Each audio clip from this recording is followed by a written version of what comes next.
자, 저거 뒤쪽에 좀 조용히 해주시고요. 시간이 됐기 때문에 공식적으로 이제 기자회견을 시작하도록 하겠습니다. 자, 이런 아침 일찍 많이 찾으신 우리 언론사 기자님께 먼저 감사의 인사를 드립니다. 여러분 아시다시피 지금 정강훈 목사님의 말씀 한마디, 행동 하나하나가 지금 사회적인 이슈가 되고 또 각 언론의 헤드라인을 장식하고 있는 만큼 오늘만큼은 정강훈 목사님의 메시지를 가감없이 있는 그대로 보도해 주시기를 당부드리겠습니다. 자, 그럼 국민의힘 내부 분열 사태와 현 시국 상황에 대한 정강훈 목사님의 입장문 발표 기자회견을 시작하도록 하겠습니다. 자, 우리 정강훈 목사님 모시겠습니다.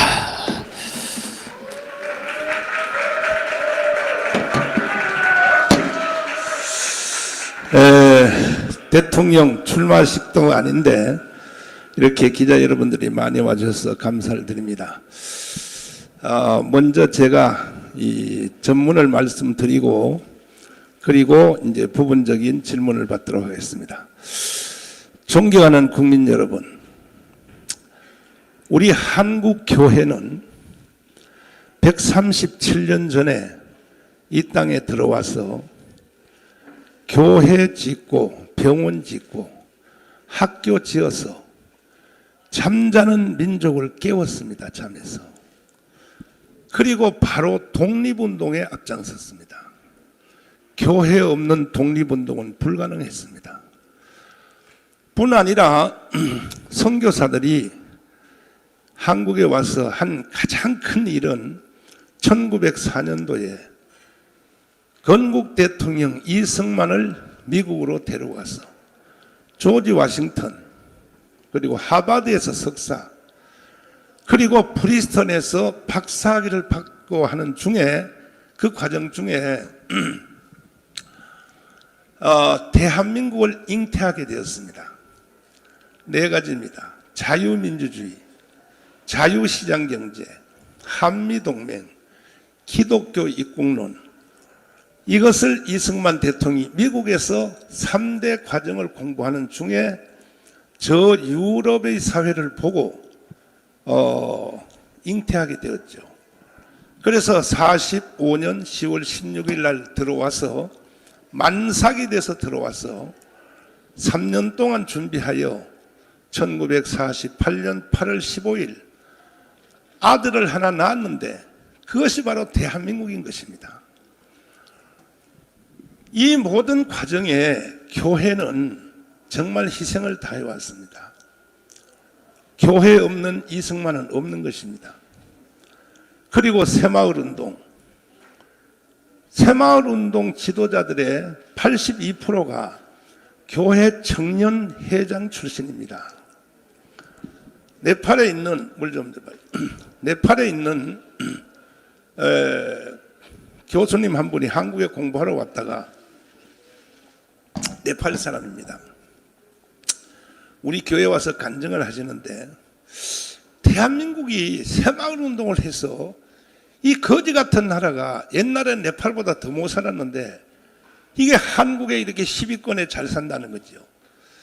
새마을운동이 뭐냐 하고 새마을연수원에 가서 공부를 해서 자기 나라 가서 새마을운동을 청년들 데리고 했더니 안 되더라는 것이요.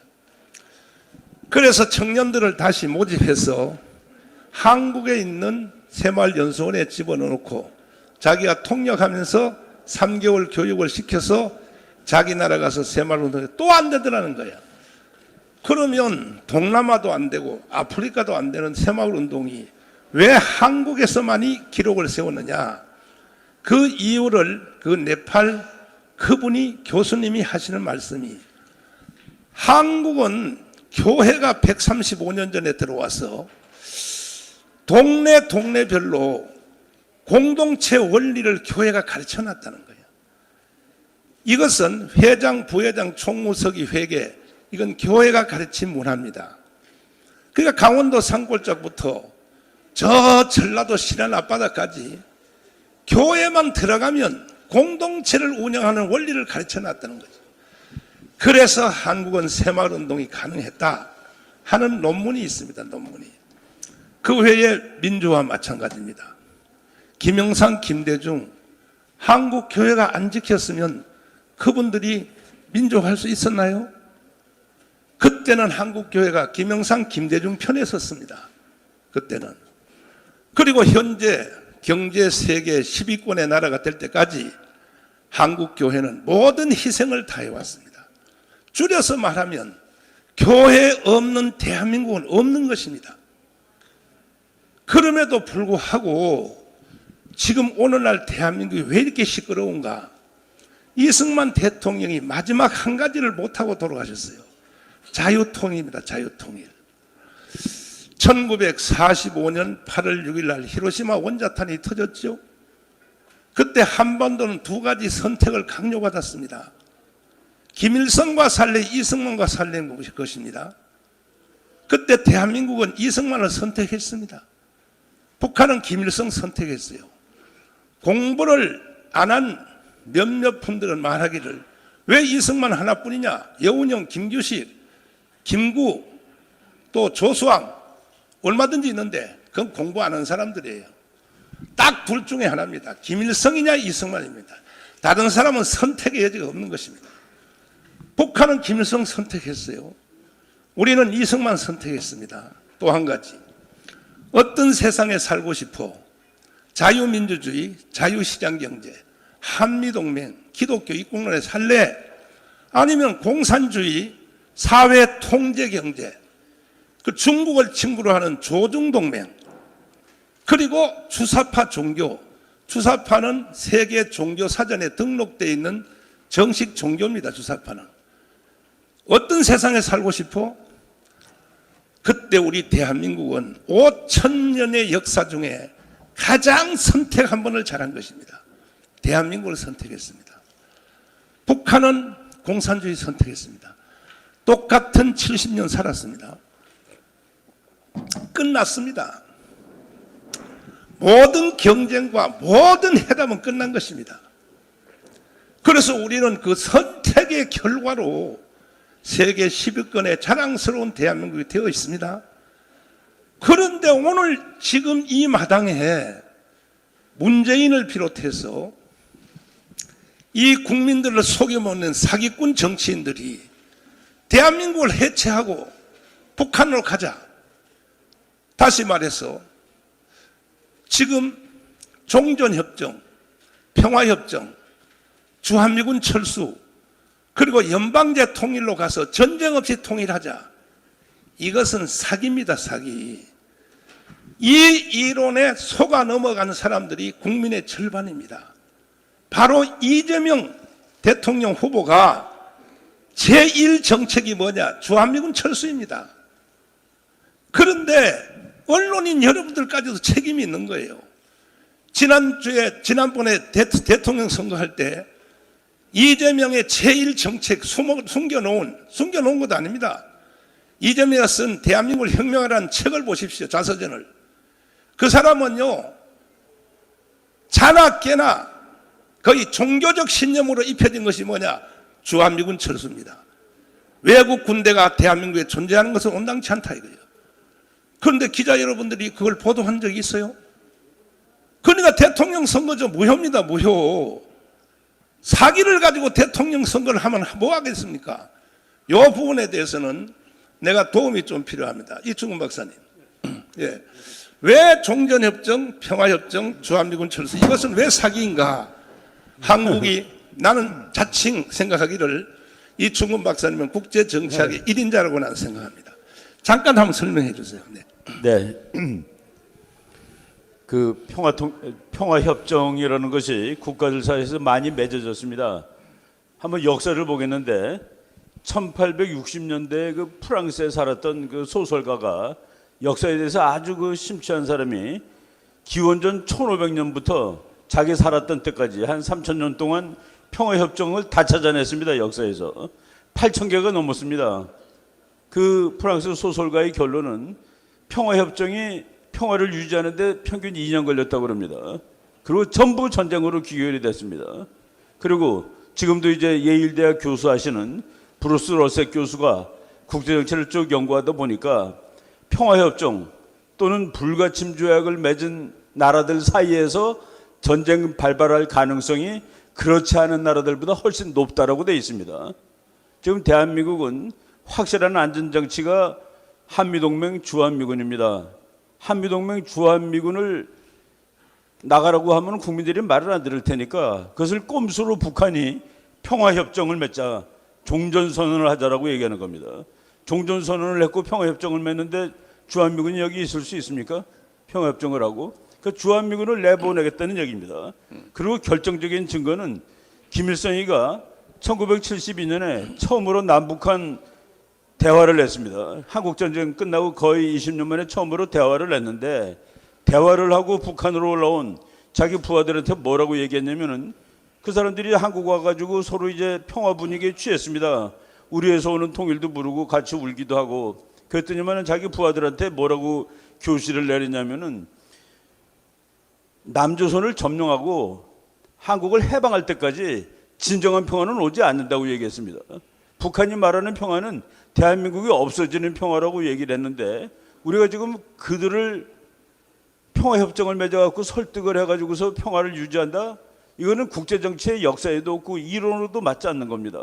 그런 일들을 계속 주장하는데 그리고 대통령 후보도 왜 한반도에 미군이 있냐고 주장을 했는데 우리 국민들 90% 이상은 주한미군이나 한미동맹이 중요하다고 다 알고 있습니다. 심지어는 이재명을 찍은 사람들까지도 그렇게 대답한 여론조사 결과가 다 있습니다. 93.9% 더불어민주당을 지지한다는 국민들의 93.9%가 한미동맹은 소중하다라고 얘기를 했었는데 지금 우리 목사님 말씀하신 것처럼 그런 것들이 여러분들이 참 정확히 보도를 해 주셔야지 국민들이 올바른 판단을 할 수 있는데 그런 것들이 지금 잘 안 되고 있다라고 말씀을 드릴 수가 있습니다. 네. 오늘은 여러분들이 언론사에 가셔서 아무리 편집해도 소용없습니다. 왜냐하면 그래서 내가 유튜브를 생중계하는 겁니다. 또 다시 조작적으로 편집하면 국민들이 뭐라고 하겠어요? 유튜브에 생방송 다 봤는데 저거 완전히 가짜로 또 편집하는구나. 그런 일이 없기를 바라고 왜 미군이 철수하면 안 되는가? 한미연합사에서 근무하신 황준선 장군님 짧게 한마디만 한번 해주십시오. 왜 주한미군 철수하면 안 되는가? 세계 패권 국가인 미국도 혼자서만 안보를 책임지지 않습니다. 미국이 동맹과 공조 체제를 많이 갖추고 있습니다. 여러분 잘 알다시피 우리가 5,000년 역사에 70여 년 동안 평화를 유지하고 전쟁을 억제했던 것은 최근 1953년 휴전 이후 처음입니다. 우리 군이 잘 안보를 유지하고 국민들이 잘 해주셨던 것도 있지만은 주한미군이 있었기 때문입니다.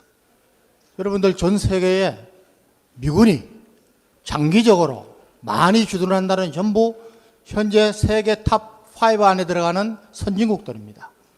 미군이 철수하면은 거기에 국제적인 투자, 기업들이 다 빠져나가고 여러분들 잘 아시는 대로 1973년도에 파리 평화협정 때문에 베트남이 미군 철수를 유도하고 2년도 못하고 망했습니다. 91년도에 필리핀 보십시오. 2021년도에 아프간 보십시오. 주한미군은 우리나라에 있어서 전쟁을 억제하는 데 가장 좋은 효율적인 분야이고 우리가 자유통일을 하고 통일 이후에도 러시아와 중국을 위해서는 꼭 필요한 존재입니다.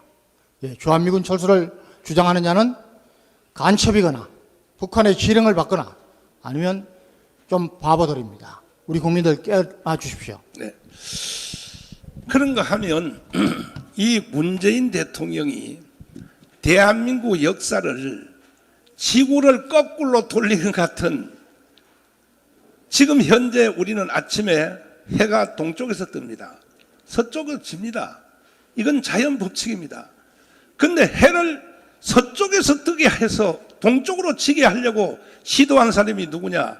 문재인입니다. 어찌하여 제주 4.3 사건을 제주 항쟁이라고 하고 여순 반란 사건을 어찌하여 항쟁을 하고 대구의 남로당의 폭동을 대구 항쟁이라고 하는 이것은 지도자는 보사하고 대한민국 국민으로서는 해서는 안 될 말을 문재인은 계속 5년 동안 떠들어댔습니다. 자, 김학성 교수님, 그 부분에 대해서 말씀해 주십시오. 제주 4.3에 대해서는 지금 대한민국의 개념 자체가 혼미한 상태입니다. 제주 4.3의 본질은요, 남로당들이 일으키는 반란입니다.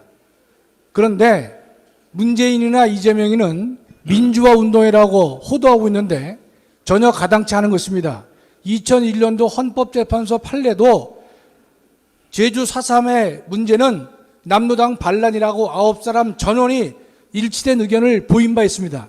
여러분, 민주화 운동이라면 4월 3일 새벽 4시를 기해서 제주도 내에 있는 24개의 경찰관서를 그들이 급습합니다. 그래서 경찰관을 죽이고 아내와 가족들을 죽입니다. 그게 민주화 운동입니까? 당시 선거 관리를 하려고 했던 선관위 공무원을 죽이고 있는 것입니다. 그걸 민주화 운동이라고 호도해서는 결코 안 될 것이다, 이 뜻입니다.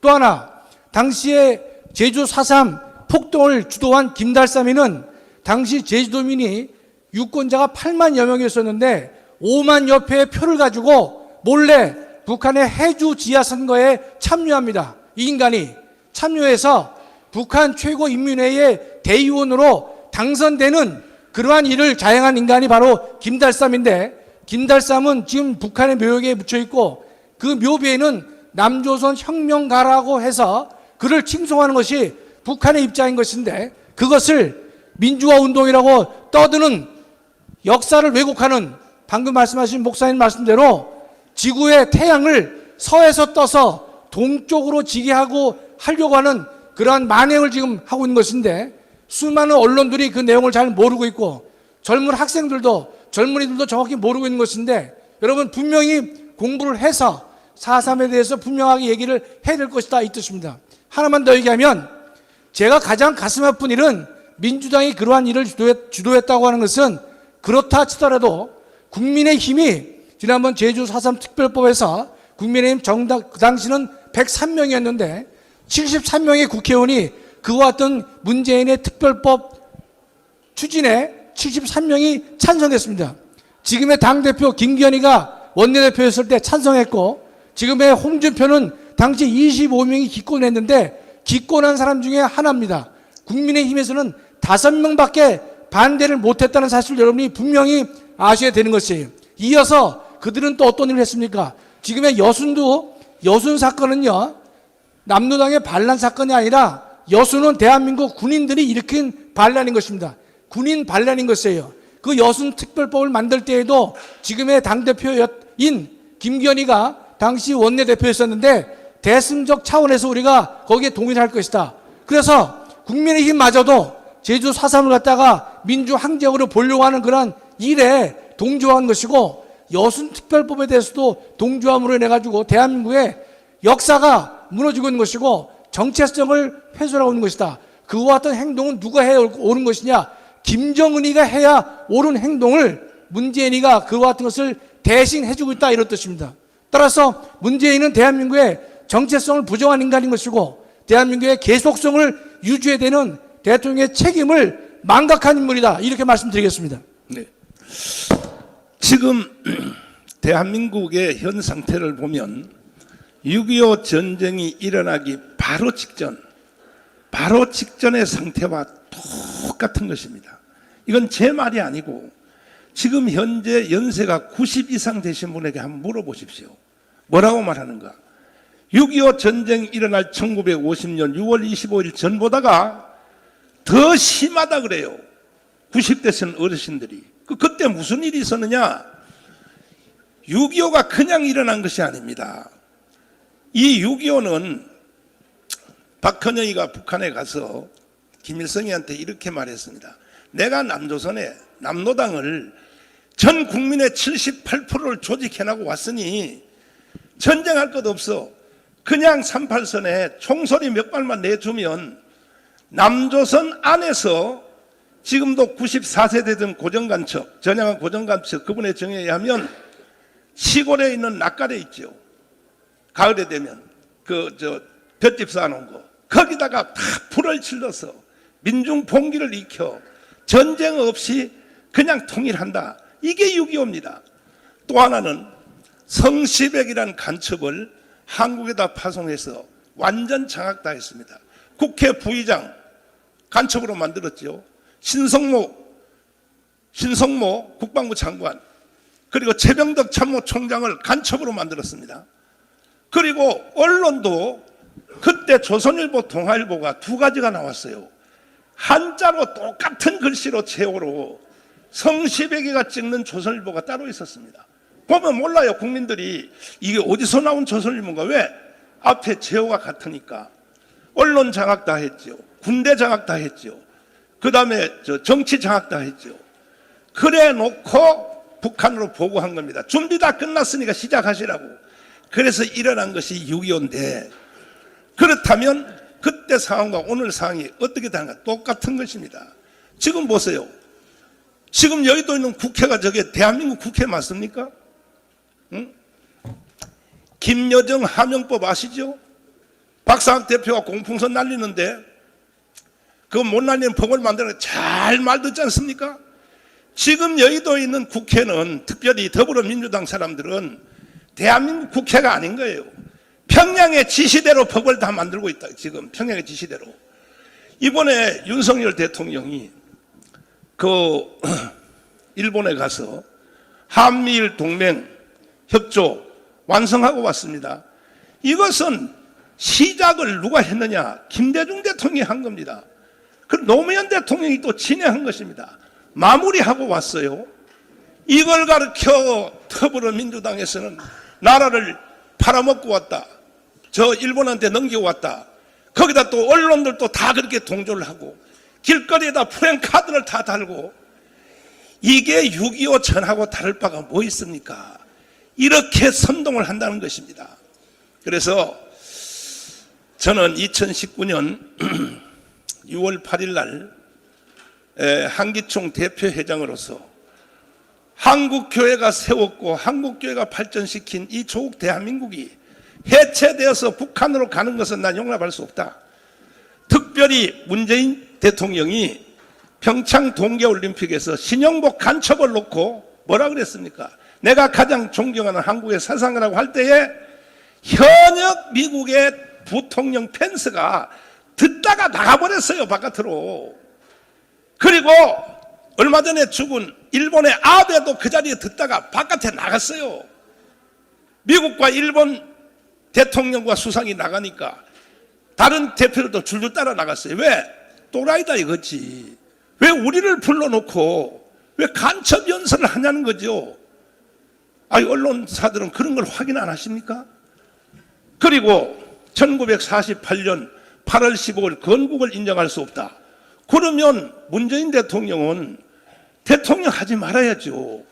아니, 이승만 대통령이 세워놓고 박정희가 일으킨 이 대한민국의 헌법에 따라서 대통령이 됐으면서 나는 대한민국을 인정할 수 없다.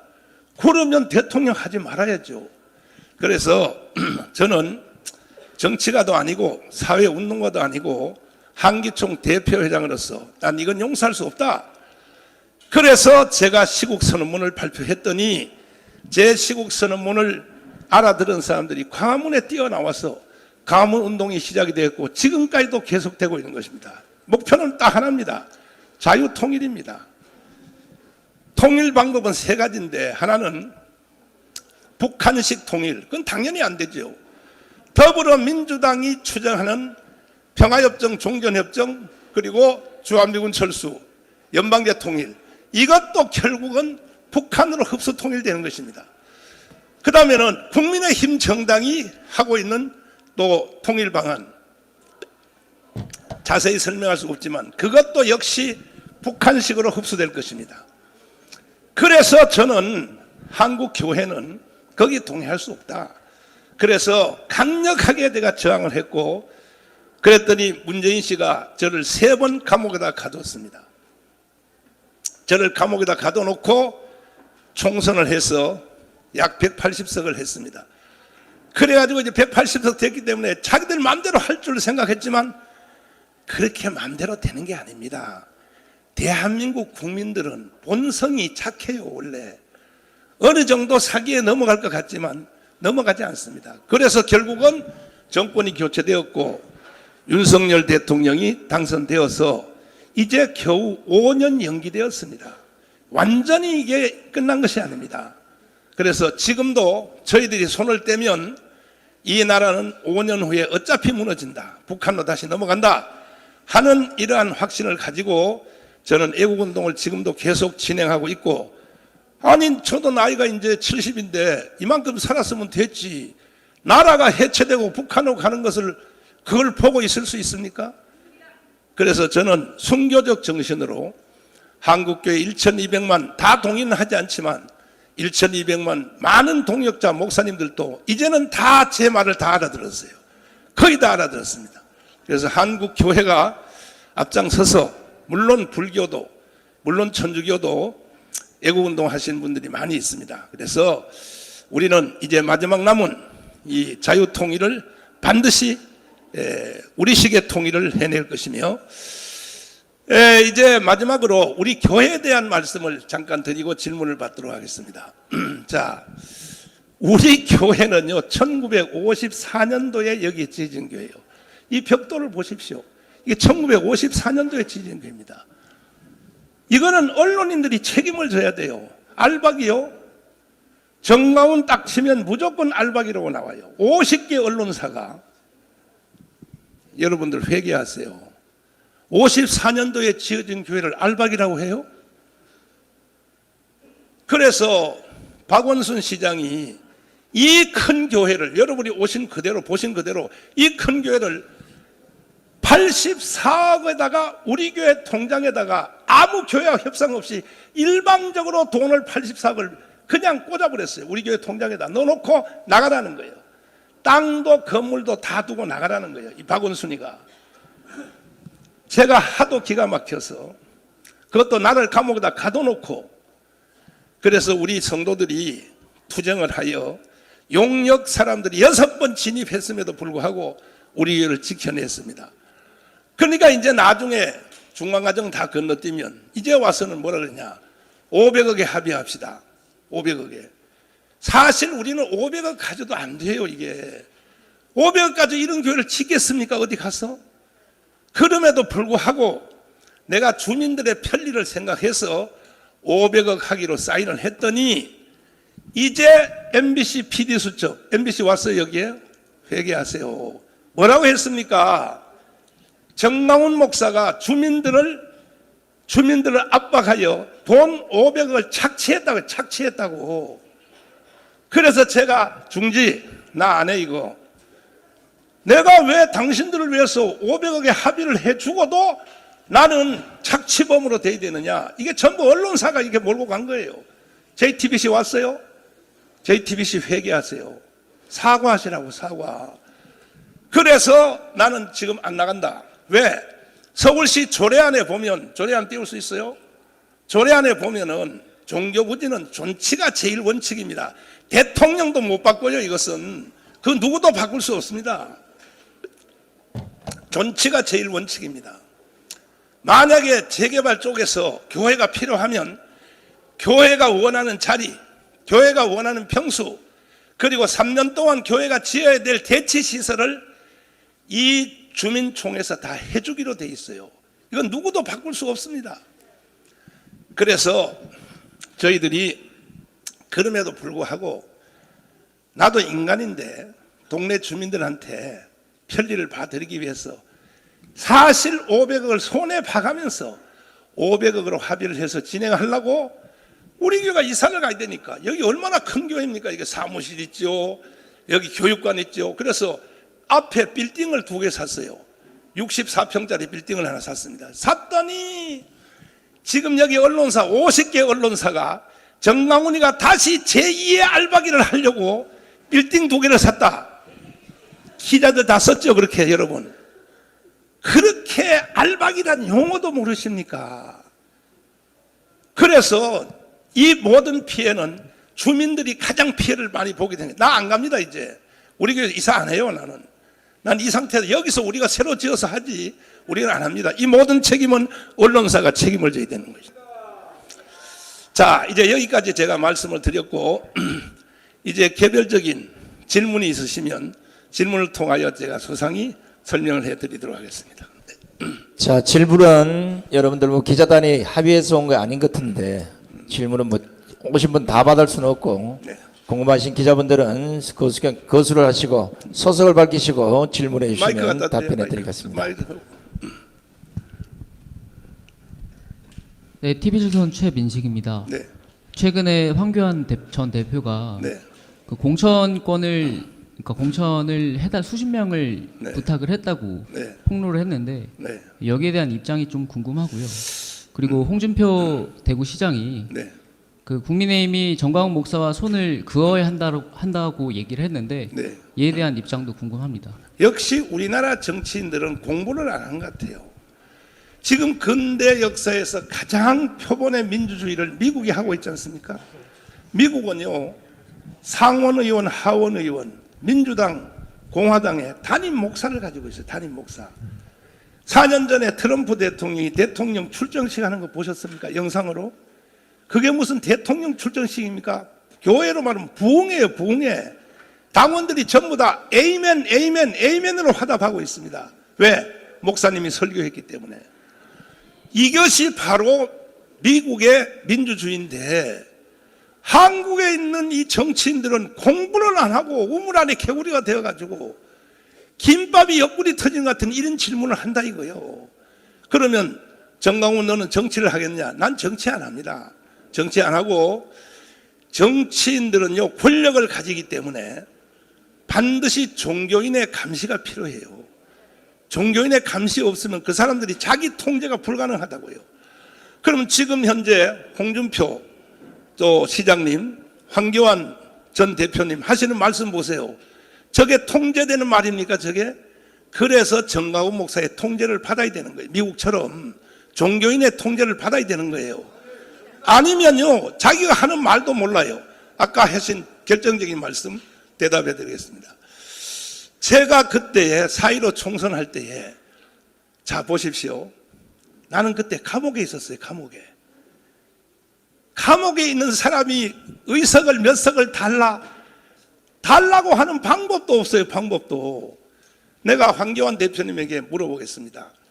내가 의석을 그것도 내가 영상을 보니까 뭐 몇 석을 달라는 것도 아니고 아예 불가능할 만큼 뭐 수십 석을 달라고 했다. 그거 증거를 내놓으세요. 내가 그렇게 요구했다는 증거를. 일단 나는 그때 감옥에 있었어요. 감옥에. 황교안 대표한테 연세가 좀 드시니까 치매가 오는 것 같아. 상식적으로 내가 감옥에 있었는데 뭘 요구를 해요. 여기서 설령 하나 조금 참고되는 것은 뭐냐. 내가 감옥에 있는 사이에 이 당에서 활동했던 사람들이 뭐 황교안한테 가서 그런 무리한 요구를 했는지 그건 난 모르겠어요.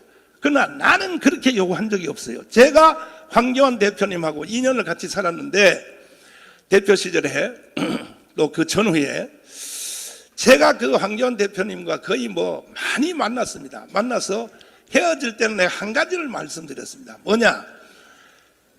저는 개인적으로 만나면 장로님이라고 불렀어요. 장로님 마음대로 다 하시되 모든 걸 다 하시되 공천위원장을 임명할 때는 3일 전에 저하고 좀 상의를 해주면 좋겠습니다. 이거 하나 약속 좀 해주십시오. 그랬더니 그게 뭐가 그렇게 중요합니까? 그때 나는 황교안 대표가 정치 모르는 사람이라는 것을 알았습니다. 공천위원장이 뭐 그렇게 중요하냐 그래요. 공천위원장을 임명하면 그날부터 당대표 아닙니다. 장로님은 그날부터 당대표 아닌 겁니다. 그랬더니 당헌 당규를 개정했기 때문에 이제는 안 그렇다는 거예요. 아니 한국은 정치 문화가 있기 때문에 공천위원장 딱 임명하면 그걸로 당대표는 끝나는 거예요. 어쨌든 저하고 약속하자고요. 그러면 그렇게 상의하겠습니다 해놓고 어느 날 집에서 내가 YTN 뉴스를 보는데 공천위원장 김영호로 딱 나오는 거야. 그때 황교안 대표는 그 앞에 과정을 뭘 겪었냐. 나는 공천위원장 내가 임명하지 않겠다. 여론조사를 해서 1등 나오는 사람을 하겠다 해서 여론조사를 했더니 누가 나왔습니까? 김문수가 1등 했습니다. 김문수. 그래서 김문수를 그럼 임명해야 될 거 아닙니까?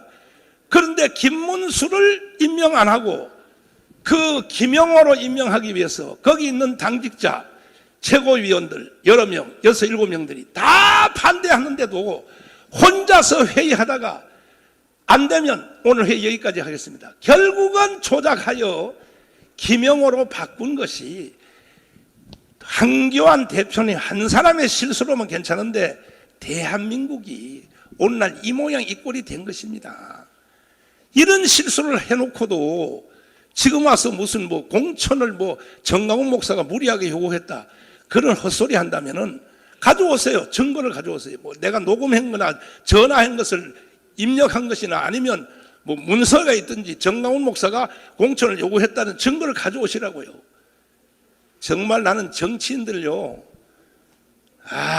정치인들 보니까요. 기자 여러분 앞으로 정치는 절대 하지 마십시오. 자, 그 다음에 이 홍준표 대표님도 그분도 30년 정치하면서 수고를 많이 하셨죠. 그야 수고에 대해서 누가 뭐 그걸 인정 안 할 사람이 어디 있습니까? 그러나 왜 같은 당을 싸우냐 이 말이야. 내 말은 김재원 의원님이 그래 우리 교회 와서 그래 조금 실언을 했다고 칩시다. 그러면 같은 당에 설 사람은 품어야죠. 상대방 당에서 공격을 하면 몰라도 같은 당에서 왜 싸우고 그러냐 말이에요. 이래가지고 200석 하겠습니까? 에? 우리의 목표는 한국교회의 목표는 다음 돌아오는 총선에서 200석을 서포트하는 것이 한국교회의 목표입니다. 그래서 전 정치인들은 각성해 주시기를 바라고 또 야당에 대해서 말씀 하나 드리면 야당도 주사파 정치만 때려치우십시오. 어떻게 하여 특별히 이재명 계열에 있는 사람들 저는 거의 간첩 수준에 갔다고 봅니다. 그분들하고만 결렬해서 정상적인 민주당 이낙연 그 다음에 정세균 현재 국회의장 되신 김진표 정상적인 야당으로 가야죠. 이렇게 간다면 우리는 야당도 여당도 한국교회는 지원을 할 것입니다. 네. 자, 우리 티버저슨 기자님 충분히 질문에 답변이 됐으리라고 봅니다. 자, 다음 시간 관계상 한두 번만 더 질문을 받고 아니요, 계속해요. 계속 할까요? 자, 다음 번. 네, SBS 박찬범이라고 합니다. 두 가지 질문 드리겠습니다. 저 황교안 전 대표가 그 공천 때 50억 받았다는 발언을 가지고 이제 목사님을 고소를 했는데 그 50억 받았다라는 주장에 대해서는 지금도 변함 없으신지 궁금하고요. 제가 그 50억 받았다고 하는 것은 제가 확인한 건 아니지만 제가 제보를 받은 거예요. 제보를 받았는데 어제도 주일날 저한테 와서 또 제보를 했어요. 황교안 대표님이 그분은 50억이란 말은 안 했어요. 당 대표하면서 김문수를 김형호로 바꾸는 과정 속에서 금품이 오갔다 하는 제보를 받아서 저는 종교인으로서 국가를 위해서 제가 3번 감옥을 갔다 온 사람으로서 나는 대한민국이 절대로 난 북한으로 흡수 통일되어서는 안 되기 때문에 나는 이것을 그 연설 중에 제가 말을 했던 것입니다. 그래서 저도 할 수 없이 황교안 대표님이 나는 스스로 뭐 고소를 취할 줄 기다렸는데 뭐 정강훈 목사가 뭐 점점 더 해서 절대 무릎 꿇고 와서 해도 취소 안 하겠다 해서 저도 고발했습니다. 어제 저 구조화 변호사가 비용을 했는데 첫째는 뭐냐? 왜 김문수를 왜 김영호로 바꾸는 과정에 대해서 당신이 범죄한 이건 범죄입니다. 범죄. 당대표로서 거기에 대해서 고소했고 두 번째 언론들하고 기자회견 하면서 정강훈 목사는 입만 열면 거짓말만 하러 돌아다닌다. 저는요 제가 한 모든 말은 한마디도 빠짐없이 너아라 TV의 유튜브에 10년 전부터 주일 설교하는까지도 그대로 그대로 내가 심지어 검사님한테 조사를 받으면서 검사님이 이렇게 말했습니다. 목사님은 왜 실수한 내용을 감추지 않습니까? 그래요.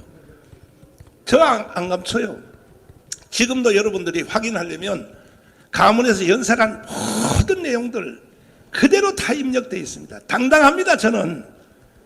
그러므로 거기에 대해서 나도 이제 맞고소를 했고, 또 어제 그저께 라디오의 방송에 나가서 정강훈 목사가 공천을 뭐 무리하게 요구했다. 그것까지도 저도 황교안을 맞고소했습니다. 한번 법정에서 한번 붙어보자고요.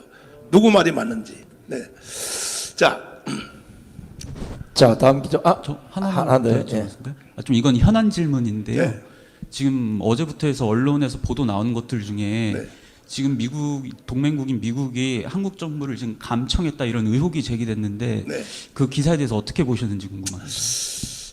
기자님들도 좀 해안을 넓혀야 될 것입니다. 뭐냐면 국가와 국가는요, 항상 도청, 감청은 어느 나라든지 있는 것입니다. 그럼 내가 한 가지 물어볼게요. 우리나라 국정원은 미국 거 도청 안 한다고 생각하십니까? 이거는 국가의 상식입니다. 상식. 예, 그렇게 아시면 됩니다. 예. 네, 자 다음 분 질문 받겠습니다. 자, 손 드시고 하실 분. 너무 설명을 잘하셔가지고 질문하실 기자가 없네. 또 저 언론사 가셔서 또 엉뚱하게 쓰지 마시고 이 시간 다 물어보세요. 저한테. 모든 거에서 다 물어보십시오. 자, 어때 특정 문장만 딱 뽑아서 그것을 헤드라인 뽑고 방송에 또 신문에 내보내는 것보다는 지금 앞뒤 설명을 다 들었으면 충분히 그걸 감안해서 기사를 써주시면 고맙겠습니다. 뭐 잘 써달라가 못 써달라 이 개념이 아니에요. 있는 사실 그대로만. 제가 거꾸로 한번 물어보겠습니다. 정강훈 목사 다 좋은데, 주장도 다 좋은데 왜 욕을 하냐? 그것 좀 물어보셔야지. 그럴 줄 알고 내가 책을 한 권 들고 나왔습니다. 이거는 한국의 최고의 신학자요, 총신대 총장을 역임하신 정성공 박사가 쓴 책 제목입니다. 목사가 왜 욕을 해? 내가 이거 기자님한테 줄 테니까 집에 가서 읽어보시고, 여기에 보면 해답이 다 있어요. 목사가 왜 욕을 해? 이 책 내용을 보면 첫 번째 뭐냐? 인류 역사상 욕을 제일 세게 한 사람이 누구냐? 예수 그리스도이십니다. 예수님이 한번 욕하면요, 정신 없어요. 바리새인들에 대하여. 그 다음에 인류 역사의 최고의 욕쟁이가 누구냐? 말틴 루터입니다. 말틴 루터는 설교하러 올라갈 때 제자들이 선생님, 이번 설교만큼은 욕을 안 하고 오기로 약속 좀 합시다. 왜? 하도 사람들이 욕한다고 말을 하니까. 그래 놓고 올라가서 욕을 더 세게 하고 내려왔어요. 왜 그러냐? 2000년 기독교의 종교 지도자들의 모든 연설문, 모든 것이 다 욕으로 되어 있어요. 아다니우스, 터툴리안, 이레니우스, 오리겐 다 그렇습니다. 왜 그러냐? 불의에 대해서 책망할 때는 가장 강경한 단어로 말을 하는 것입니다. 그래서 내가 문재인을 뭐라 그러냐? 개새끼라고 한 겁니다. 왜? 국가를 해체하고 북한으로 갖다 바치려고 하는 사람. 내가 문재인에 대해서 간첩이라고 발언해서 재판을 받는데 부장판사가 물었어요. 목사님은 왜 현역 대통령을 왜 간첩이라고 했습니까? 그래서 제가 대답했습니다. 이건 내가 대답할 문제가 아닙니다. 이것은 문재인 대통령이 그 김정은에게 넘겨준 USB 내용, 그 안에 보면 문재인이가 간첩이라는 것이 다 쓰여 있습니다. 그랬더니 재판 여기까지. 청와대에다 요청했어요. USB 내용을 제출하라고. 재판부에 못하는 거예요. 두 번째 다시 했어요. USB 내용을 제출하라. 못하는 거예요. 세 번째 했어요. 오늘까지도 USB 내용을 제출을 못하고 있습니다. 문재인이가. 왜? 그 안에는 이미 언론사에서 일부분이 공개된 대로 첫 번째 확실한 것이 뭐냐? 원자력 발전소 설계도 거기 들어있었죠. 이거는 이적행위, 여적행위를 넘어서 국가 반역인 것입니다. 그뿐 아니라 방위사업, 지금 현재 잘 돌아가고 있는, 우리가 폴란드에서 50조를 수출한 K9 자주포, 방위산업 설계도가 그 안에 있었는지 없었는지 공개하라는 거야. 북한에 넘겼는지 안 넘겼는지. 그 다음에 더 중요한 것은 황교선 장관님, 저 미군에서 그 작전 계획하는 거 5780인가 뭐예요 그게? 예? 작전 계획 5057. 미군과 한국군이 연합하여 작전하는 작전 계획표 5057 계획표가 그 안에 USB 내용 안에 있는지 없는지를 확인 한번 해보자는 거예요. 그랬더니 민정수석에서, 조국 민정수석에서 제가 감옥에서 76개 혐의를 완전히 무죄를 받고 제가 나왔습니다. 그랬더니 종로경찰서에서 나를 수사했던 분이 내가 감옥에서 나오니까, 무죄 받고 나오니까 전화가 왔어요. 목사님 죄송합니다. 우리가 하고 싶어 한 것이 아니라 아침 저녁으로 청와대 민정수석에서 정광훈 구속하라고 하도 압력이 내려와서 내가 양심의 가책을 느끼면서도 한 번은 말을 했대요. 어떻게 현직 한기총 대표장을 구속합니까? 그랬더니 하라면 하지 말이 많냐고. 그래서 그렇게 했으니 목사님 저를 용서해 주세요 그러더라고요. 근데 용서했어요. 그와 같이 청와대 민정수석에서 정광훈 구속시키라고, 이건 불법 중에 불법이죠. 이런 행동을 한 것입니다, 이 문재인이가. 그래서 그 USB 내용 안에 보면, 그 안에 보면요, 아마 대한민국이 바로 뒤집어질 여적죄, 이적죄. 지금 고영일 변호사님이 문재인의 여적죄, 그다음에 이적죄 혐의를 고발을 했는데 수사를 안 해요. 수사. 윤석열 대통령님 괜히 그 말이죠. 이재명 뭐 구속시키는 척하고 그렇게 개지 쇼하지 마시고 바로 문재인부터 구속시키라고요. 바로 국가 반역죄로 구속해야 됩니다. 그거 안 하고는 절대로 지지율 안 올라갑니다. 한편으로 보는 겁니다. 윤석열 대통령까지도. 나라가 지금 이 모양 됐는데 말이야. 국가가 존재가 하느냐 못하는 상태인데. 그래서 저는 욕을 세게 했고, 그러나 내가 이제 정상적인 정치인, 다시 말씀하자, 헌법을 존중하고 대한민국의 건국 정신을 존중하는 사람한테는 절대로 난 욕 안 합니다. 절대로. 욕을 할 때 해야죠. 욕은요 누구에게 하느냐? 국가 반역, 국가를 부인하고 대한민국을 해체시키는 데 가담하는 사람들은 앞으로도 저는 저한테 죽습니다. 나한테. 저는 용서할 수가 없습니다. 네. 또 다른 질문. 자, 또 질문하실 분. 질문하실 분 없습니까? 설명을 확실히 했기 때문에 아마 질문이 없는 거로 보고. 지금 여기요, 네, 한두 사람만 소개할 텐데, 예. 지금 제가 하는 말이 그냥 막 떠드는 게 아닙니다. 지금 여기에 총신대에서 일생 강의하시고 작년에 은퇴하신 우리 박사님이 여기 잠깐 모셨습니다. 우리 박사님 말씀 들어보세요. 제가 설교하거나 연설하는 것이 기독교 2000년 역사에 처음이라는 거, 처음. 자, 직접 한번 들어봐 주시죠. 예. 오늘 이렇게 기자 여러분 함께하게 돼서 너무나 반갑습니다. 드리고 싶은 얘기는 언론은 직필입니다. 여러분들이 처음에 언론사에 입사해서 지금까지 오는 동안에 바른 길 하나로 가겠다라고 해서 여기까지 오신 줄로 믿습니다. 그 언론 직필을 믿고 제가 말씀을 드립니다. 저는 본래 전 목사님 누군지도 몰랐습니다. 또 지금도 마찬가지지만 저하고 스타일이 정반대입니다. 그러나 제가 3년 전에 한 선배 교수님의 안내를 받고 전 목사님을 소개받고 그 후에 지금까지 목사님을 직원에서 도우며 함께 협력하고 있습니다. 드리고 싶은 얘기는 한 4가지가 되겠습니다. 첫째로 전 목사님은 여러분들 보시겠지만 연설이든 설교든 세미나든 원고 하나 없습니다. 3시간, 4시간을 할 때가 있습니다. 이 사역을 50년 동안 했습니다. 줄여주세요. 간단하게. 지금까지 이런 분은 없습니다. 두 번째로 이분의 사역은 전적인 헌신입니다. 돈 받고 하신 적 없습니다. 누구 하나 이걸 앞에 나서서 하신 분이 없습니다.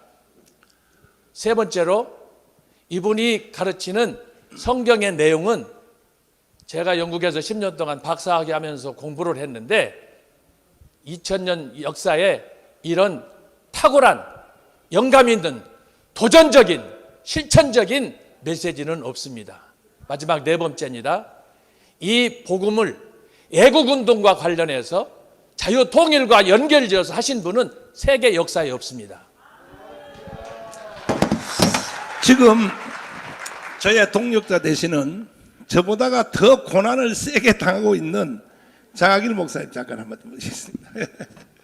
장학일 목사님은 저보다가 고난을 더 세게 당하고 있어요. 저는 자유마을을 맡고 있는데 우리 조례법에 의해서 보면 이 동네에 다양한 주민들이라고 하는 그 조례법이 있습니다. 그 다양한 주민이라고 하는 것은 첫째가 그 지역에 살고 있는 그 주민들, 두 번째는 그 지역의 대표들과 그리고 회사의 사원들과 그 근로자들, 그러니까 그 사람들이 동네의 대표가 될 수 있게 했어요. 쉽게 말하면 이 민노총이나 한노총이 장악할 수 있도록, 동네를 장악할 수 있도록 그렇게 하부 조직을 만들어 놨습니다. 세 번째 가서는 그 지역에 있는 초중고 대학의 학교의 학생들과 그리고 교사들 그리고 근로자들이 그 지역의 동네 대표가 되게 했습니다. 그래서 이 13살 이상이 되면 아이들이 동네 대표가 될 수 있도록 만들어 놨어요. 그래가지고 전교조가 이 동네를 장악하도록 만들어 놨죠. 그 다음에 네 번째 가서는 제일동포들이나 이주한 그 교포들, 이런 사람들이 그 지역의 동네 대표가 되도록 하고 주민총회에 들어가게 되어 있습니다. 이런 조직이 다 있다 보니까 하부 조직이 지금 어떻게 됐느냐, 빨갛게 물들어 버린 거예요. 이것을 알고 우리 전 목사님이 빨리 우리가 하부 조직까지 자유마을로서 이 우리 마을 주민들을 깨워서 마을이 건강하게 회복되도록 하자, 이 일을 좀 날더러 해달라 그래서 제가 열심히 하고 있습니다. 고발 몇 번 당했냐고 그 얘기예요. 네, 그리고 제가 대안학교를 하고 있는데 이 대안학교를 전교조를 통해서 그리고 또 이 국민권익위원회를 통해서 가짜들을 세워가지고 제가 고발을 106건을 당했습니다. 106건을 당했는데 아직 이 형사나 거기서 기소된 건은 한 건도 없이 다 무혐의 됩니다. 그럼에도 불구하고 계속 지금까지도 고발을 하니까 사람을 말려 죽이려고 하는데 저는 전능하신 하나님을 믿고 있기 때문에 말려 죽지 않고요. 또 우리 전 목사님과 함께 나라를 위해서, 지역을 위해서 병 들어가는 것을 깨우기 위해서 이 자리에 왔습니다. 네.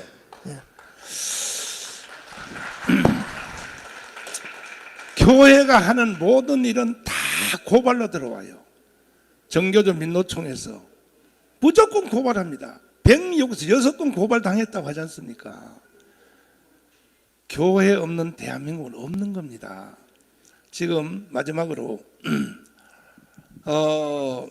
우리 정말 저하고 30년 이상 함께 동역자인데 이런 분이 앞에 서는 자체가 불가능한 사람입니다. 장경동 목사님 지금 여기 와 있습니다. 내가 오라고 소리도 안 했습니다. 가다가 스스로 나오셨습니다.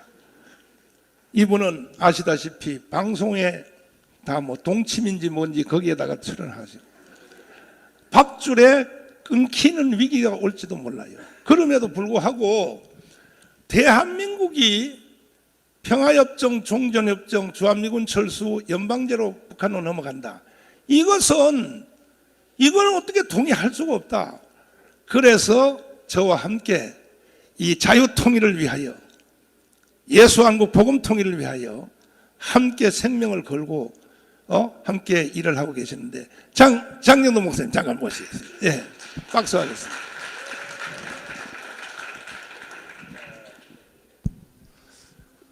이 좀 객관성 있는 방송이 카메라가 눈에 띄어서 너무 기쁘고 좋습니다.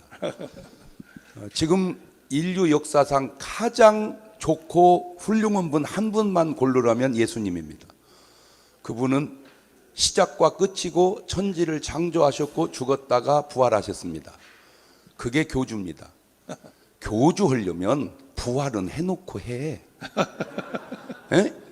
중간에 태어나가지고 교주하면 안 됩니다. 교주하려면 천지는 창조해놓고 해. 천지 창조 안 하고 교주하면 안 됩니다. 교주하려면 시작과 끝은 연결하고 해야 돼. 중간에 생겨서 교주하면 안 됩니다. 제 객관적 얘기입니다. 그런데 그렇게 좋은 예수님을 죽입니다. 십자가에. 그때 등장하는 사람들이 많은데 신기한 게 뭐냐면 예수님 딱 부활하니까 돈을 주면서 훔쳐갔다고 해라. 그게 언론입니다. 그게 홍보입니다. 그 당시에. 그때 백부장이 딱 이렇게 고백합니다. 이는 실로 하나님의 아들이었도다. 자, 중요한 거는 이 실로 하나님의 아들이었다는 뉴스가 더 많이 퍼져나갈까? 훔쳐갔다고, 제자들이 훔쳐갔다고 해 돈 주고 한 뉴스가 많이 퍼져나갈까? 2000년 전 얘기입니다. 제가 지금 이렇게 보면서 홍콩이나 이런 데 조금 뭐 데모하면 뉴스에 다 나옵니다. 솔직히 홍콩하고 우리나라하고 무슨 상관입니까? 근데 내가 광화문을 가보니까 야, 이거는 수를 세기가, 저는 뭐 뻥을 잘 안 치니까 이게 지금 몇십만이냐 몇백만이냐 가늠하기 어려울 정도로 많은 사람이 나와 외치는데 언론에 한 번도 잘 안 나오더라는 거예요. 이게 객관성이 있는 건가? 잘못했으면 저 잘못된 무리가 저렇게 모였다고, 옳으면 저 옳은 무리가 저렇게 모였다고, 이게 얘기가 나와야 옳은 것 아닌가? 비난하는 사람들은 비난만 해요. 그 비난하는 사람 속에도 옳은 게 있고, 옳은 사람 얘기는 옳은 것만 해요. 그 옳은 사람 속에도 그런 것이 있지 않겠는가? 저는 네 박자로 이렇게 표현을 많이 하거든요. 사실을 사실대로 말하면 1등이고요. 이 네 박자가 잘 안 맞는 게 있더라고. 거짓을 사실대로 말하면 2등이고, 사실을 거짓대로 말하면 3등이고, 거짓을 거짓대로 말하면 4등인, 이 네 박자가 안 맞아요. 그래서 바꿔봤어요. 사실을 사실대로 말하면 1등이고 거짓을 거짓대로 말하면 2등인데, 사실을 거짓으로 말하는 것과 거짓을 사실로 말하는 것이 어느 게 이게 좀 헷갈리더라고요. 네 박자가. 제가 우리 전 목사님을 보면 말이 많이 이렇게 앞서가는 것도 있어요. 그게 왜 그런가 봤더니 저는 비교적 방송을 좀 많이 해서 그런지 사실대로 말을 많이 합니다. 제가 얼마나 많은 설교를 아마 설교 올라온 것 중에 저보다 더 많은 사람이 별로 많지 않을 겁니다. 그런데 그 제 말 속에 이렇게 별로 흠을 이렇게 잘 잡아내는 분도 있겠지만 별로 없고요. 하나 딱 걸린 게 연평도를 폭격하고 천안함을 폭격했을 때 제가 부흥회하면서 이거는 아닌 것 같다. 어디다 포를 쏴야 되냐? 누구든지 쳐들어오면 그냥 하나씩 안고 죽어서라도 나라 지켜야 된다. 박수 쳤어요, 제 말에. 그런데 어느 날 그거를 뉴스로 계속 다루더니 방송에서 잘리더라고요, 제가. 모르겠지만 어쨌든 그게 이유였어요, 제가 알기로. 그것도 아마 들여다보면 아무도 모르는 사연이 있을지도 모르죠. 자, 그런데 제가 한 가지, 전 목사님 말이 많이 앞서가는 것 같은 느낌이 있어요. 그런데 왜 이런 얘기 있죠? 물고기를 그릇에 넣고 처음에 찬물에 넣으면 찹니다. 살살 끓이면 물이 약간 미지근해서 아주 좋습니다. 아주 좋아요. 더 끓이면 죽습니다. 지금 나라가 그렇게 끓여가고 있는 것은 아니냐? 공산주의로. 왜 우리나라 역대 대통령들은 그렇게 욕을 하고 감옥을 넣으면서 지금 전 세계 80억 인구 가운데 진짜 나쁜 사람, 등수 안에 드는 사람 중에 한 분이 김일성, 김정일, 김정은 아닙니까? 근데 그분들에게 특징이 있어요. 그 세 분을 절대로 욕하지 않는다는 겁니다. 그렇지. 한번 해보세요. 아무리 그래도 저러면 안 됩니다. 아무리 그래도 저렇게 하는 건 인간적으로 도리가 아닙니다. 왜 이런 말도 못하는가? 그것도 남도 아니고 인권 변호사님께서도. 그것이 제가 물어보고 싶은 말입니다. 인권 변호사 눈으로 봐도 그거는 잘못이 아닌 것처럼 보이는가? 아니면 잘못이라도 말할 수 없는 잘못인가? 아니면 그거 말했다가 아작나니까 말을 못하는 건가? 궁금한 거예요. 아무리 유익과 손해도 중요하지만 옳고 그름도 중요합니다. 오늘 언론에 담당한 여러분은 여러분의 겉에 언론도 있지만 내면에 양심은 있지 않습니까? 내 언론이 객관적인가? 내 언론이 편향적인가? 양심에 호소하고 싶은 게 저는 목사입니다. 지금의 유익이 꼭 유익인가? 과연 내가 이렇게 해서 구원받을 수 있겠는가? 저 뜻은 딱 두 가지입니다.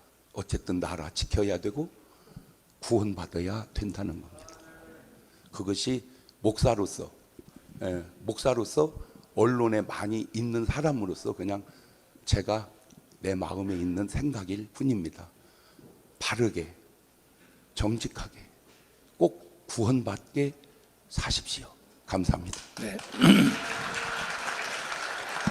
마지막 발언을 제가 마치고 이제 끝내도록 하겠습니다. 저도요, 이 사역하기가 힘들어요. 우리 애들이 미국에서 대학 다닐 때 막 전화해서 울어요. 아빠, 왜 아빠가 욕을 먹고 있어? 나는 학교 가서 아빠가 내 아빠란 말도 못해. 무슨 실수를 했기에 아빠가 빤스 목사라 그래, 빤스 목사. 언론들이요, 정신 차려야 됩니다. 통보하고 우는 거예요, 우리 애들이. 그래서 방학 때 와라, 내가 설명해 줄게. 제가 왜 이 사역을 힘들어도 하냐 하면, 저는 선지자로서 우크라이나 사태가 다음은 한국입니다. 이런 것을 먼저 보는 것을 선지자라고 하는 겁니다. 지금 우크라이나 사태 일어났죠. 다음은 한국이라고 이미 벌써 이거는 기도하는 선지자 말고도 전문가들도 정치인들도 이미 벌써 예견하고 있어요. 다음은 한국이라고, 우크라이나 사태가. 이런 것을 먼저 보는 사람으로서 그냥 교회만 붙잡고 밥 먹고 살 수 있나요? 저희들이 목숨을 걸어야죠. 최소한의 광주 사태, 더 전진되면 제2의 6.25 같은 내전이 이번에는 광주가 아니라 가문 광장에서 일어날 가능성이 많이 있기 때문에. 이유는 왜 그러냐? 평화협정, 종전협정, 주한미군 철수, 연방제 통일로 가자하는 세력이 절반입니다. 국민 절반. 그 사람들이 포기하겠습니까? 한국 사람들은 고집이 세가지고 한번 입력해보면요, 안 바뀌어요. 반대로 윤석열을 찍은 사람, 예를 들어서 자유통일, 자, 한미일 공조, 이 세력도 절반입니다. 이 사람들도 양보하겠습니까? 그러면 두 세력의 충돌이 이번에는 광주가 아니라 가문 광장에서 일어나게 돼 있어요. 지금은 말로만 가지고, 언론 가지고 서로가 서로를 주장하고 있지만 머지않아 이것이 물리적인 행동으로 나올 수밖에 없어요. 그리고 뒤에는 또 북한이 있습니다. 그래서 저는 우크라이나 사태가 오기 전에 이것을 미리 사전에 방지하자. 그래서 전 국민의 계몽운동에 우리 여기 형제들 목사님들이 다 나선 겁니다. 지금 장경동 목사님 이런 데 나올 사람입니까? 뻔하니까 앞으로 되어질 일이. 그래서 국민들이 다 깨어나야 되고, 특별히 국민들을 깨우는데 가장 힘써야 되실 우리 기자님들이, 죄송합니다만 조금 책 좀 더 읽어보시고, 특별히 역사책을 좀 잘 읽어보셔서 이 무지한 우리 국민들, 속기 잘하는 국민들, 이 국민들을 잠에서 깨워주시기를 간곡히 부탁을 드립니다. 감사합니다. 네, 수고하셨습니다. 자, 기자에게는 이것을 마치고요. 제가 한때 언론에 몸담은 선배로서 부탁을 드리겠습니다. 지금 여러분들의 자녀가 배우고 있는 교과서가 얼마나 왜곡이 되고 조작이 되고 엉터리가 됐는지를 한번 확인해 보시고요. 여러분들이 쓰시는 기사 한 줄, 여러분이 말씀하시는 그 멘트 하나가 대한민국을 죽일 수도 있고 살릴 수도 있다는 걸 꼭 기억해 주시고 나라 망하는 일에 앞장서는 기자가 되지 마시기를 선배로서 촉구합니다. 자, 긴 시간 함께 해주셔서 대단히 고맙습니다. 수고하셨습니다.